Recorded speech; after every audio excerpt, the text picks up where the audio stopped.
What's up, everyone? Welcome back to another review. This time we're taking a look at the overly ambitious yet extremely disappointing Hulk movie directed by Ang Lee. Now, this movie has a reputation for being a very disappointing movie, especially a movie that has the Hulk in it. Now, when you say give me a Hulk movie, you're expecting this overly bombastic romp.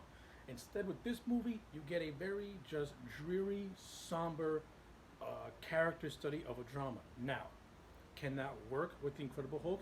Yes, it can. Does this movie pull it off? Yes and no. So I'm going to illustrate my pros and my cons right now. Pros. The cast in this movie is all really stellar. Eric Bana, Sam Elliott, Jennifer Connelly, Nick Nolte, and Josh Lucas, very talented actors. They all do the best with the material they're given. I think Eric Bana, when I first saw this movie, I thought Eric Bana was not a good fit as as Bruce Banner. I've always pictured Bruce Banner as being like this, more or less what Edward Norton ended up being in the Incredible Hulk. To me, Eric Bana is too muscular in comparison to be David Banner and be the Hulk. I've always envisioned Banner being a very skinny guy who turns into this big green raging monster.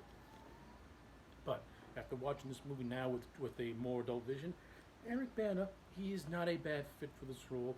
I thought he did the best he could have possibly was able to do. He gives a solid performance.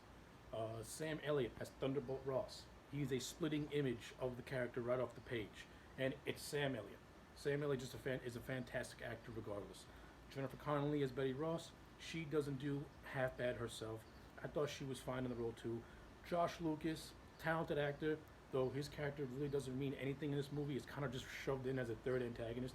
You really don't need it because you really don't need his character. You could have just made him anybody, and it would have lightened the movie's load a little bit. And then you have Nick Nolte playing David Banner, who is also the father of Bruce Banner. And this movie is kind of built around this father versus son type of relationship, where David Banner, where David Banner pretty much wants to kill his own son and absorb his Hulk and absorb his powers for reasons that are not really fully fleshed out. And when I get to the story, I'll illustrate that. From a production standpoint, I think Ang Lee is a very, very talented filmmaker.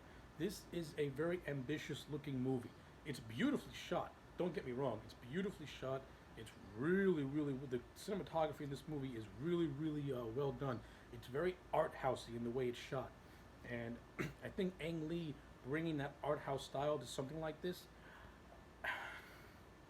it's cool to see it, but at the same time, it's kind of a culture clash because you're bringing you're trying to make a comic book movie, yet you're trying to bring this grounded art house style to it, and when you're doing it with a character like the Hulk, it's kind of hard to do because the Hulk is more or less supposed to be more or less this action romp, but Ang Lee is trying to trying to make it an art house grounded drama, and it doesn't. And like visually, like I said, visually it looks good, but the clashing of the two styles is kind of like it's kind of like a awkward jigsaw puzzle in a way.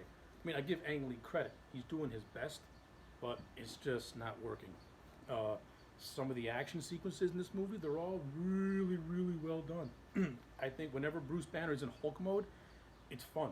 That's where the movie finally gets. It's where the movie has some energy. Just seeing the Hulk be the Hulk, jumping leaps and bounds, just beating the living hell out of things, just smashing and causing destruction. The scene with the Hulk dogs is very entertaining. The scene where he's taking on the military is also really fun as well. When he's destroying San Francisco, that's fun too. And the climax of the movie, even though getting there was really flimsy, it's okay seeing the Hulk take on the Absorbing Man. It's nothing horrible. The movie tries to make it psychological, but it fails miserably because it doesn't know what it wants to be. So the climax visually looks pretty cool, but story-wise is kind of a mess. Now, speaking of the story, let's get to the negative, with the big negative being the overall story of this movie.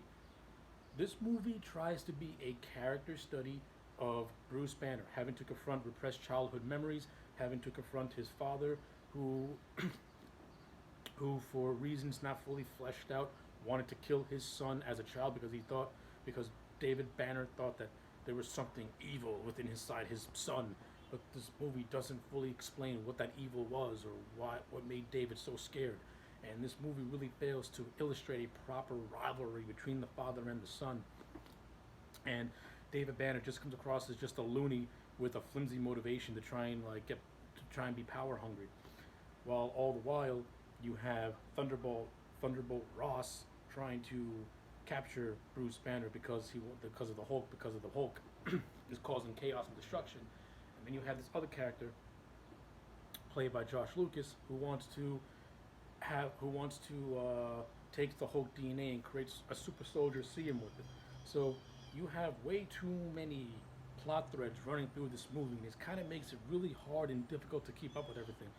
And it kind of takes away from this movie itself. This is supposed to be a fun action rompus type of film. Instead, it's a dreary, somber movie where everybody sounds monotone.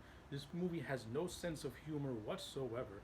Not what doesn't have it barely has any levity to it. It's just dreary. It's being overly just depressed. And the movie doesn't have any signs of life until the Hulk is on screen.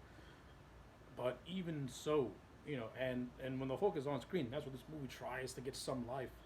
But leading up to that part, this movie is really clunkily paced as well. This movie is almost 2.5 hours, and it moves at a extremely snail's pace. By the time Bruce Banner gets to the Hulk, you feel like you've been watching this movie for like 3 hours. That's how just miserably, slowly paced it is. And that's just how lifeless the acting can be. Now, obviously that is by design. To me personally, when you're doing a Hulk movie, you gotta have some life. And I think Ang Lee was trying too hard to make an art house movie and not a superhero movie. And I think that's where the clash of styles really is in your face, because they're just not meshing. Now, can you do an art house superhero type movie? Yeah, you can, as long as you have yeah, you can. Look at the Joker. Look at Joker with Joaquin Phoenix. That could be an art house movie, but it's an art house movie within the superhero world that's done correctly. The Hulk is a movie that is ahead of its time, and it's a movie that didn't really fully flesh out what it wanted to be.